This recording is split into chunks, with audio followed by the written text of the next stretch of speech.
Welcome to another episode of the CANiVISION Midwest podcast. Hard to believe we're on episode 14. The Tech Wave is what we're calling it. We're here in beautiful downtown Detroit at the Foundation Hotel. Excited, man. We got some super special, super dope people on the interview today, and they hail from the city. Or at least they live in the city, and excited because they're minorities in tech, which is something we don't typically see. So, Cree, Louis, what's happening, man? How y'all doing today?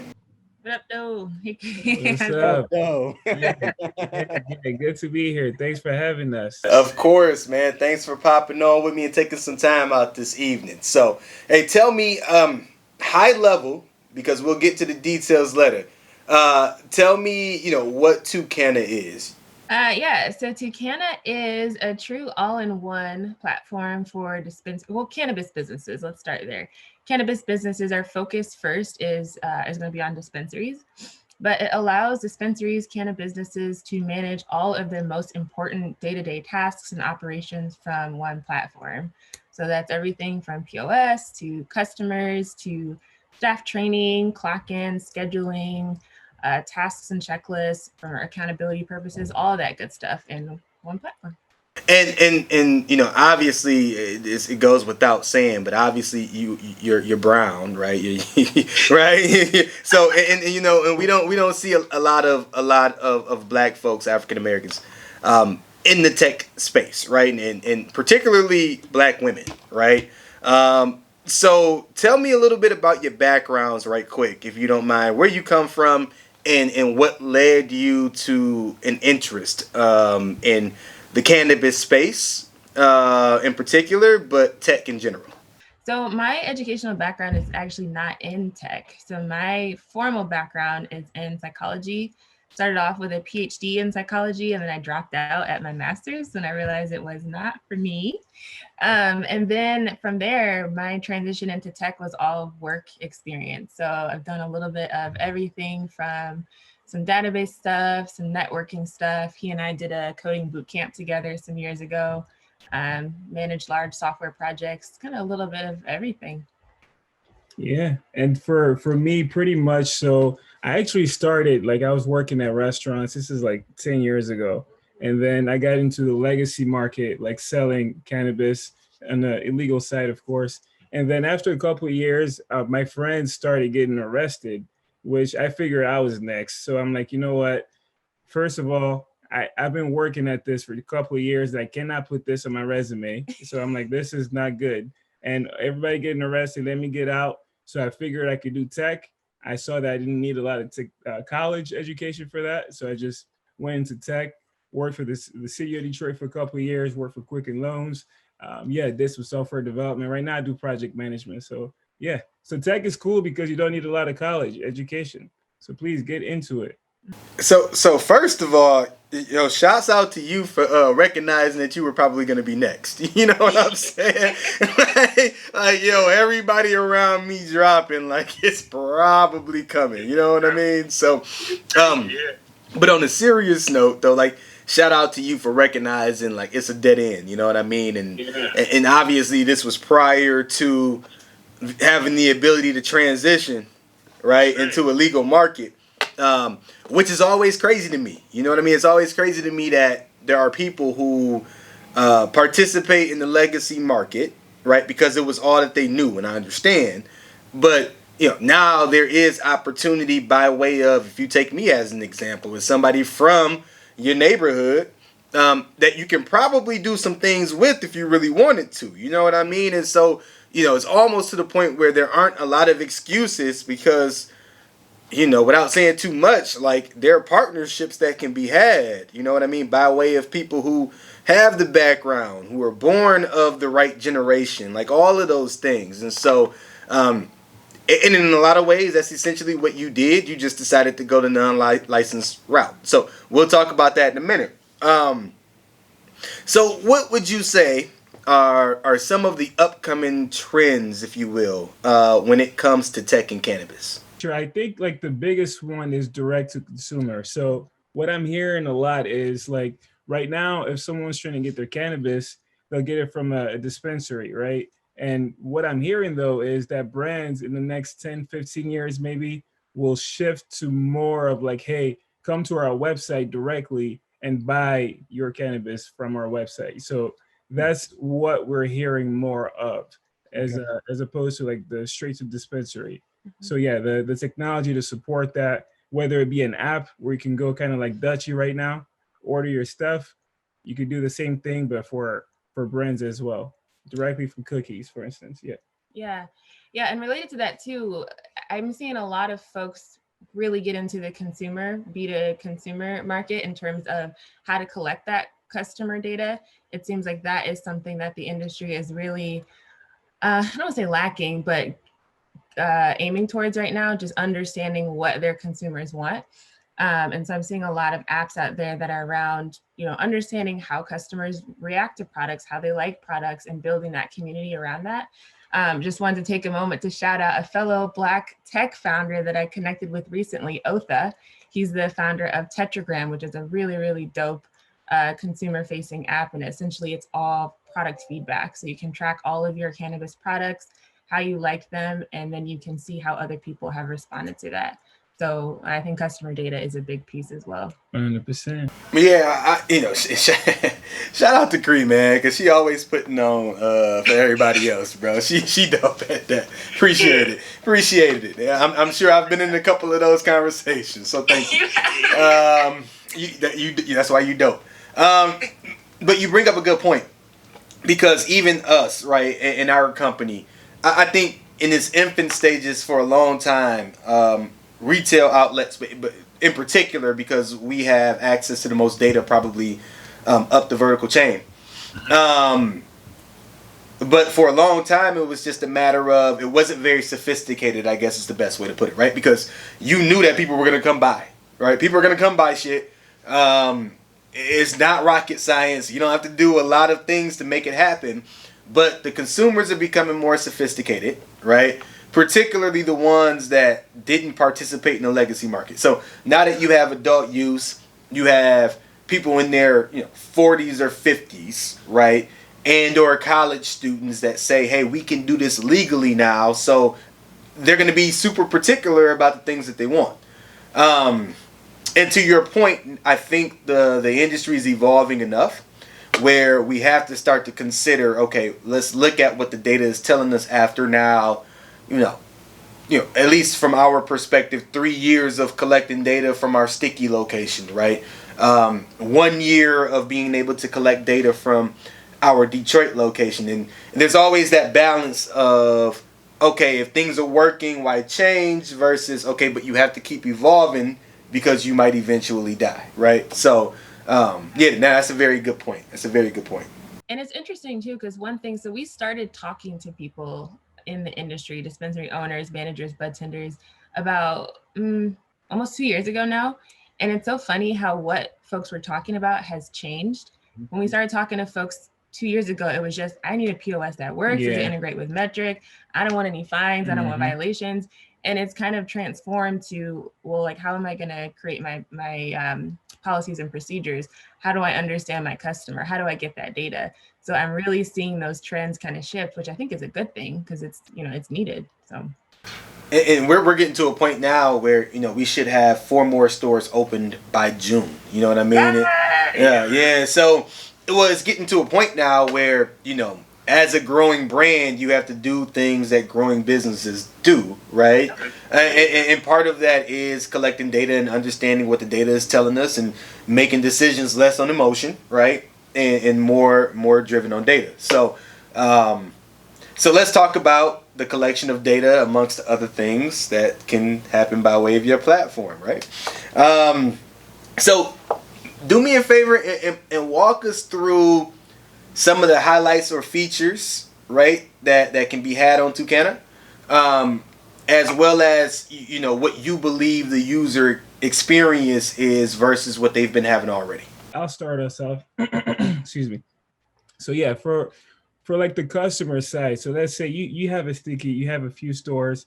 Let's say, for instance, your Detroit location, you have some folks that come in from out of town. They're from Sterling Heights, let's say. They come in and then they order some cannabis, right?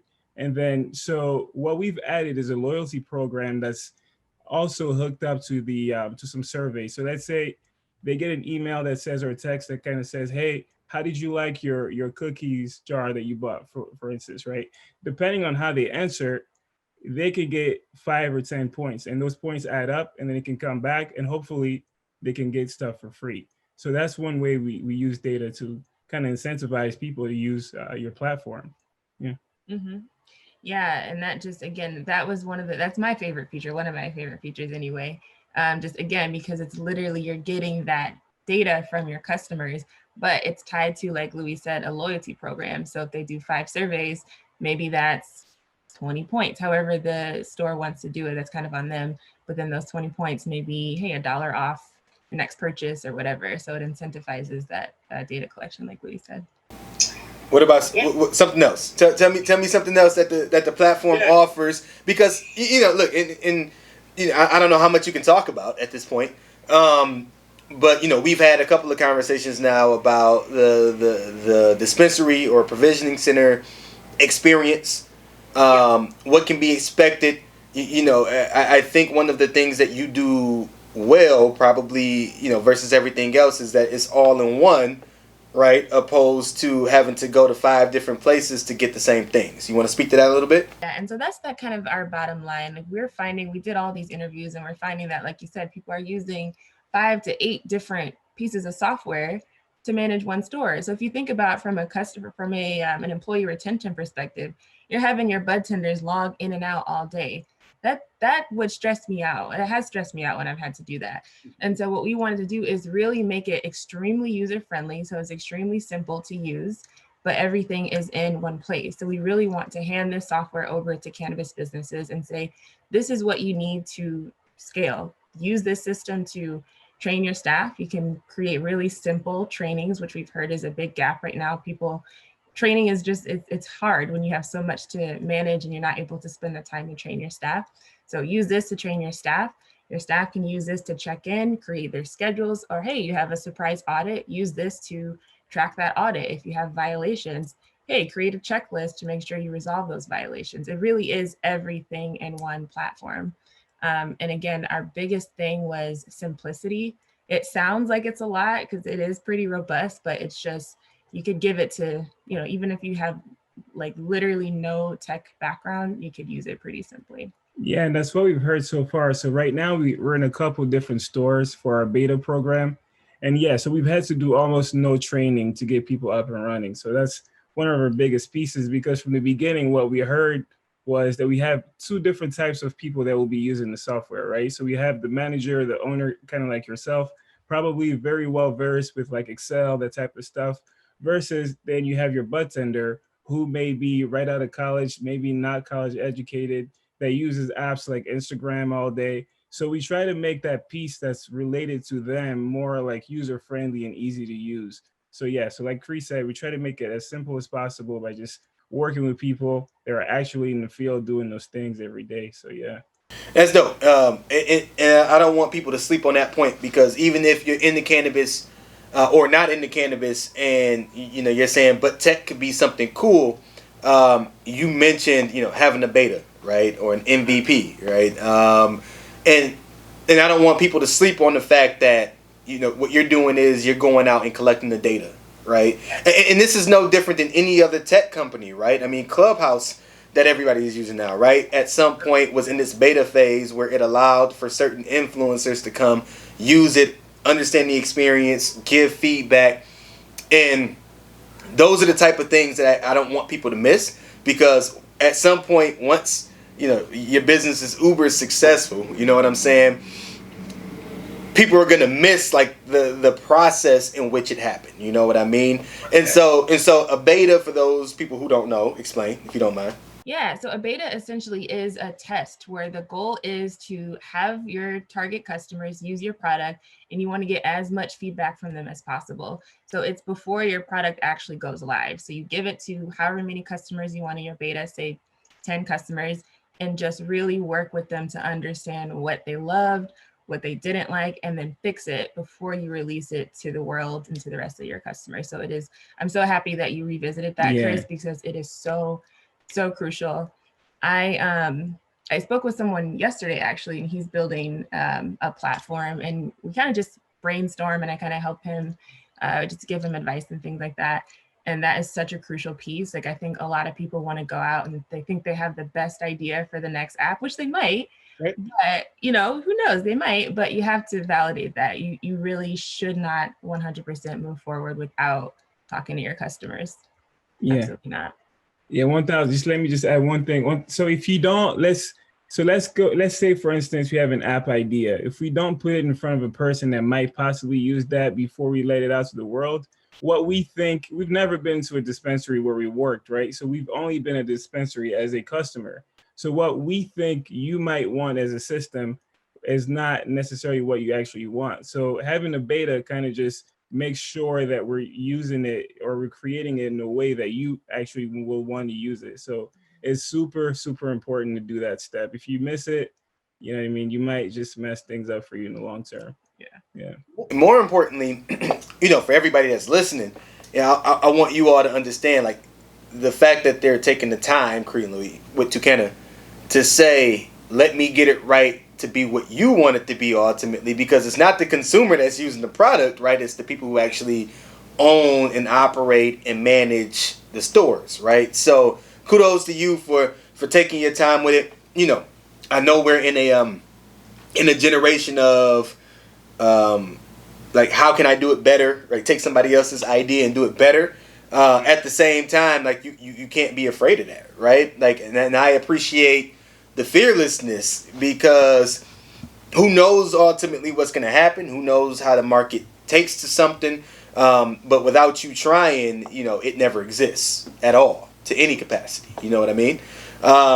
So with that, let's explore you all setting the tone as minorities in the tech space, right? And there are more and more minorities every day, particularly Black people, right?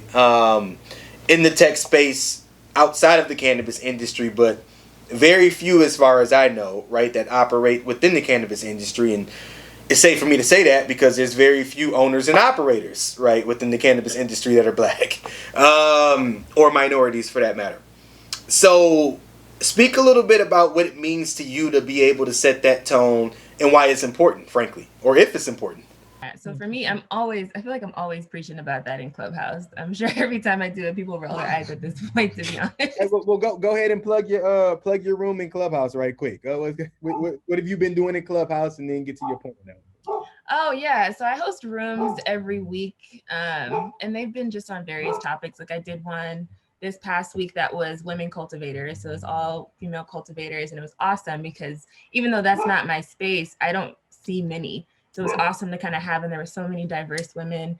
I've done one on dispensary operations, which you were on, which was great. I've done a legal and compliance one. I've done just a general women in cannabis training and education. So just various ones that focus on specific topics.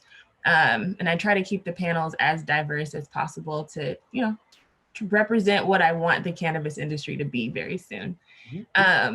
But yeah, in terms of women in tech and Black women in tech, we need to be here. Like, I've connected with maybe, I would say there's probably 6 other Black tech co-founders that I know, 6 total, is too few, right? And it's interesting too, because Louis and I always have this conversation. Whenever we meet someone new and we talk about the fact that we're in tech, everyone always assumes that he is the tech guy before we even say anything. And I'm just like based on what, you know what I mean? And so I think part of that is because there's not many of us. And Louis has said before, like, well, maybe it's your personality because you're bubbly or whatnot, which, yeah, I'm sure that does contribute.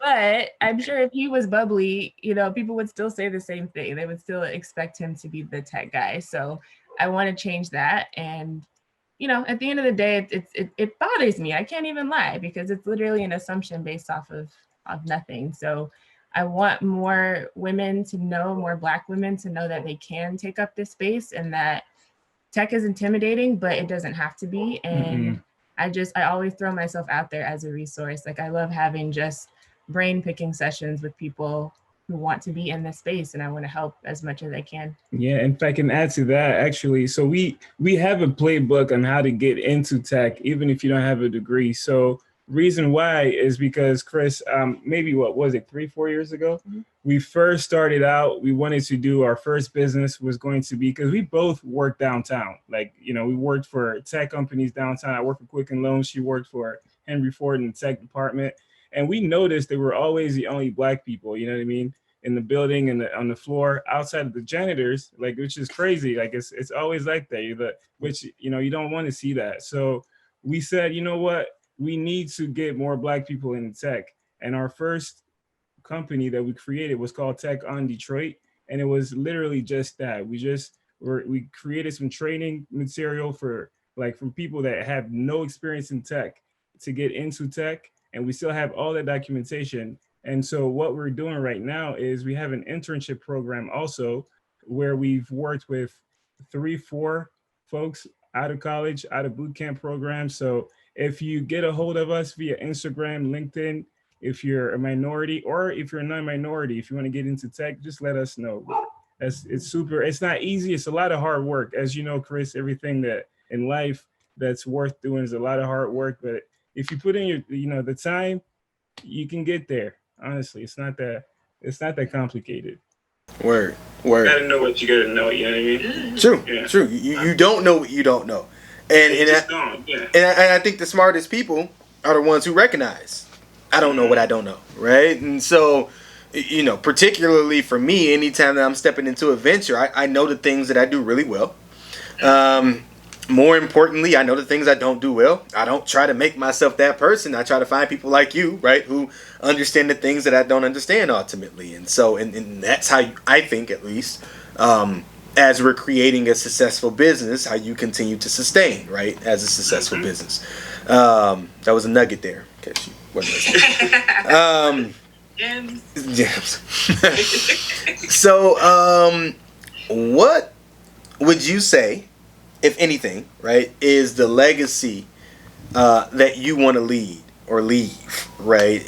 When all of this is over with and you retire and you've bought your island because you've had $1 billion valuation and all of the things, you know what I mean? What's that legacy for you where you can sit back and say, yo, we did right by the people we wanted to do right by? I guess the legacy, I'm from Africa originally. So as a Black person, we don't see enough of us doing big things. Like you said, I've talked to a lot of people that are trying to do what you're doing specifically, like, being an owner, owning dispensaries, working at the level that you are at dispensaries, or people trying to make apps, right?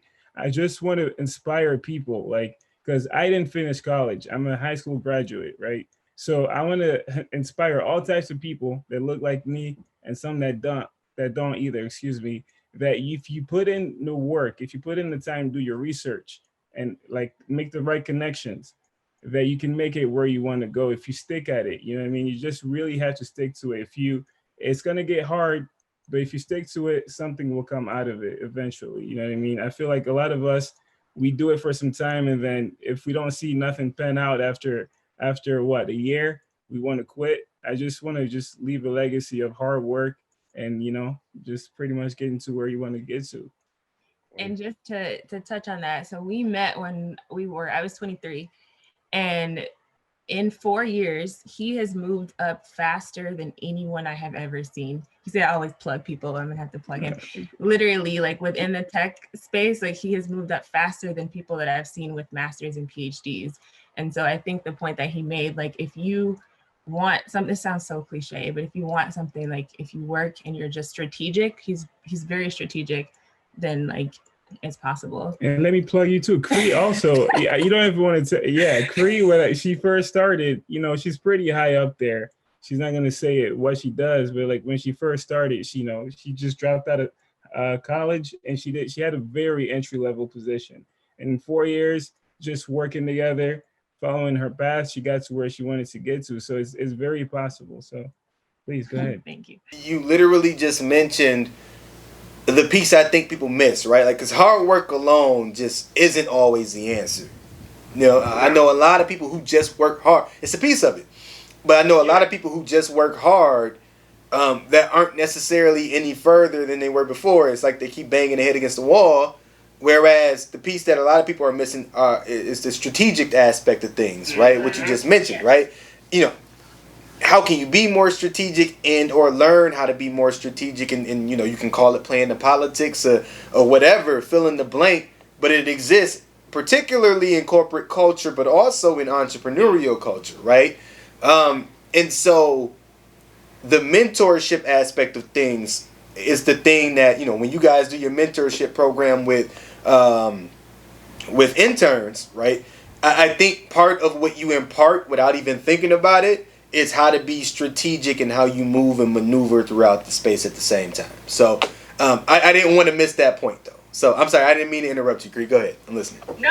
Yeah, strategy. It's all about strategy. And it doesn't have to be like, what's the word I'm looking for? Like shady. Like strategic doesn't mean being shady or being disingenuous or whatever. I think sometimes people confuse the two, unfortunately. It's just knowing what you want and then working backwards. But in terms of the legacy, yeah, I'm just so passionate about like getting more people in this, more minorities in this space. Like I am really, really excited about the Detroit Social Equity Program because I think it's going to be successful. I think it's going to be successful. I think we're going to have more minority ownership. I just want us to be a part of this industry. So I want to look back when I retire on our islands. I just want to look back and say, okay, like 50% of this industry is minority owned. And I want to think that I had even the smallest part of that. And we're trying to make that happen. Like we're super passionate about workforce development, being prepared from a business perspective. We partnered with some programs to try to provide free training for applicants to make sure like this is the tech that you need to run a successful business. And like we don't care about the money from that sort of thing. Like we just want people to be prepared and to be successful, and that's it. In a nutshell, I just want to look back and see that. What's your legacy, Chris? You got me curious. You know, what's your? Oh shit! Yeah, I haven't been interviewed yet on the show. You know, at the end of the day, for me in this industry, and I think I've said it before on the show, but I mean, for me, I think for a long time, our ancestors and forefathers, right, focused a lot, particularly in this country, on civil rights, and they were just doing what they needed to do to survive. You know what I mean? So I get it. I appreciate it. At the same time, I think we missed the mark a little bit on economic empowerment, right, for communities of color,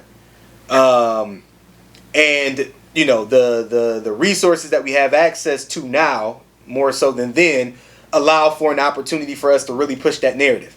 You know, I just heard something the other day randomly, man, about I was listening to a podcast and they mentioned there was someone who was actually interested in, during the boycotts of the bus, someone said, well, why don't we buy the bus because they're about to go out of business.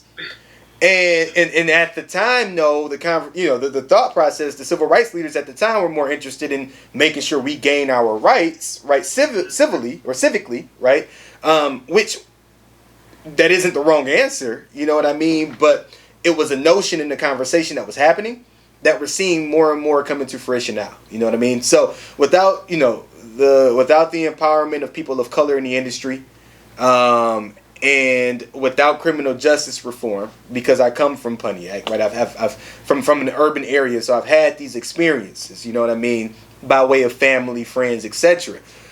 Without those two things, I'm not interested in being in the industry. Like, yeah, I'm an entrepreneur at heart. Dope that I have a chance to be a part of a multi-billion-dollar industry that was, you know, previously prohibitioned. You know what I mean? But at the same time, if I can lend myself to be a resource or an OG in a way where I can trailblaze and set the tone for more diversity, more access in the things that I do, particularly when it comes to economic empowerment, then I'm good. You know what I mean? On my island next to yours, like, we're good. Yeah. We're good. That's what I'm talking about, man. Yeah. Yeah. Yeah. So Love the jet. right. I'm gassing up to come over now. You know That's what I mean? right. That's what I'm talking about. You got the yachts. I Okay. love it. Yeah, man. Yeah. Man, well, listen, I appreciate the discussion. You know what I mean? Thank you for, the time, the transparency. Really looking forward to, what you're coming to market with when it's time for Tucana to come to the masses, if you will. Looking forward to supporting that effort. Thank you for what you do. Thank you for being trailblazers. You know what I mean? Because, I believe wholeheartedly that you're going to be successful. But even if you weren't, you set a tone for people to have a blueprint, right, to know what comes next. And so just want to say thank you for coming on the show, hanging out for a minute. Looking forward to airing the interview for everybody to see. And look, thank you to everybody who rocks out with us every week, man. Every time we have an episode, without y'all, this doesn't matter, but we hope we add value. Cree and Louie already spoke about it, just adding value to what you already do, and just know that there's opportunities out there. And so whatever we can do as a resource, them as a resource, we're willing to do it. Hey, you guys want to throw out your IG handles right quick? You can find me personally at Cree.Robinson on Instagram, Clubhouse, same thing, across and Twitter too. And then our company Instagram is at Tucana.io. And then, Yeah, for sure. And so Tucana, that's TOUC, then ANNA.io. My personal Instagram is just at LOU_WES at Louis. And you can find me on LinkedIn too. I'm really active on LinkedIn. So my first name is LOUIS, Louis, like that. And then last name, I probably shouldn't do. That's crazy. I got a crazy last name. So it's Masensi, MASENSI, Masensi. Look me up. Oh, good. No. Put that out there. That's important, man. A lot of deals happen on LinkedIn and Clubhouse for that matter. You know what I mean? So thank you guys again for being here. Thank y'all for being here. We'll see you next week. Thanks, guys.